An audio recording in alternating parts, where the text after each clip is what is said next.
ഇറ്റലിയിലെ നേപ്പിൾസിലെ ബിഷപ്പും രക്തസാക്ഷിയും രക്ഷാധികാരിയുമായ വിശുദ്ധ ജാനുവേരിയസിന്റെ രക്തം ദ്രവീകരിക്കപ്പെടുന്ന അത്ഭുതം വീണ്ടും ആവർത്തിച്ചു.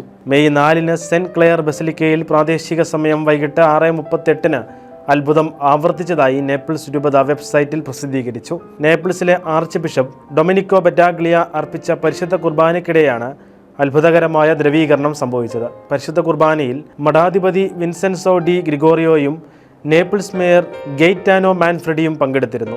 അത്ഭുതം ആവർത്തിക്കുമ്പോൾ ആളുകളെ അറിയിക്കാൻ ഒരു വെള്ളത്തുണി വീശുന്ന പതിവുണ്ട്. ഇപ്രാവശ്യവും അത്ഭുതം ആവർത്തിച്ചപ്പോൾ വിൻസെൻസോ ഡി ഗ്രിഗോറിയോ വെള്ളത്തുണി വീശി വിശ്വാസികൾക്ക് അടയാളം നൽകി. 305-ൽ റോമൻ ചക്രവർത്തിയായ ഡയോക്ലീഷ്യൻ അഴിച്ചുവിട്ട കഠിനമായ പീഡനത്തിനിടെയാണ് വിശുദ്ധ ജാനുവേരിയസ് രക്തസാക്ഷിയാകുന്നത്.